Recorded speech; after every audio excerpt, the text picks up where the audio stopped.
So a lot of people are being cavalier about COVID-19. It's been called no worse than the flu for ages now. People are protesting it, and our reaction has been called too restrictive by many others. I mean, it's fair. There is a point. We have to go back to being normal sometime.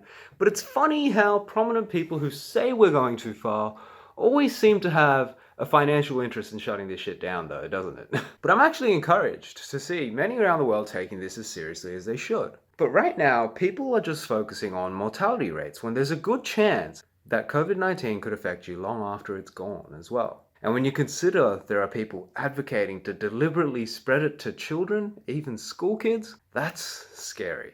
Now in this video, I outlined how herd immunity isn't something we want to encourage by getting people to get the disease. Not only is there no evidence that we create lasting, long-term immunity from getting an infection, reinfection has not been ruled out yet either. In the end, doing this would only be putting a lot of people in harm's way, a lot of people overwhelming hospital systems, all without being guaranteed that we'd even get immunity. But you may have also remembered some early reports of permanent lung damage occurring in COVID-19 survivors too, which is what I'm going to focus on today. So what's a verdict on the quality of evidence behind this? Well, right now, we can't be sure of extent. There hasn't been a large study done on survivors thus far for obvious reasons. But permanent lung damage is a feature of COVID-19, and that's something we should be concerned about. Most papers done thus far on radiological findings are diagnostic, which is fair enough, but many doctors around the world are sounding off alarms about the potential for long-term scarring, which is irreversible too. Now, this is also based on the fact that, the first SARS coronavirus outbreak caused permanent lung damage. And this 15-year follow-up study that just came out recently shows that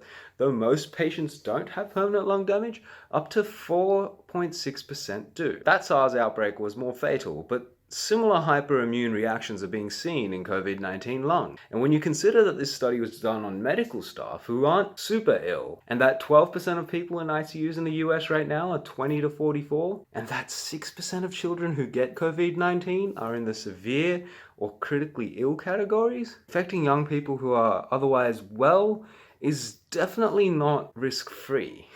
A Chinese doctor in a small study early on said that 20 to 30% lung function reduction was seen when following up patients, and that this could be permanent. At the time, there wasn't a lot of evidence to prove this, but there definitely is some now, showing fibrosis is definitely evident in some patients, and processes which could lead to fibrosis are seen on pathology regularly. Now, to be fair, there are some reports that this is not a progressive fibrosis, which is good, but fibrosis still doesn't resolve, and lowering lung function in a permanent manner is not good. Plus, there are signs that young patients suffer in other ways too. Younger and younger people are getting strokes. Kidneys and other organs are definitely also involved.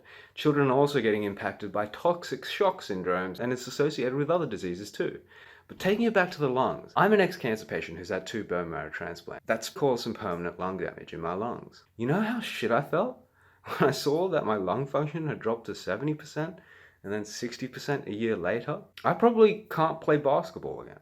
The long-term implications of something like COVID-19, we don't even know yet. And I don't think that we should be putting an entire generation in harm's way until we know it's safe to do so. Even if the chances are low, remember, with the 2003 SARS outbreak, we saw nearly 1 in 20 patients retain severe fibrosis and lung damage. Even though this isn't solid right now, we can and should not be risking this until we know more at least. Now I reckon 2 people will take this message to heart. Number 1, parents, of course, they love their kids and you don't want a chance of them, being crippled for life. Think really hard about this. I know a lot of people are doing it tough, but what side do you want to err on here? But the second group who might listen to this in particular are sports stars, professional athletes. Many are out there spreading the word and telling us to isolate, but if a few of them realize that their careers, what they love, and million-dollar contracts could expire by forcing this issue, then maybe we get more urging people to be cautious and listen to health bodies as well. Tweet this at them, I don't know, make them see this. But in the end, that's all I'm asking here. I know the reality of the situation and that we can't close down forever.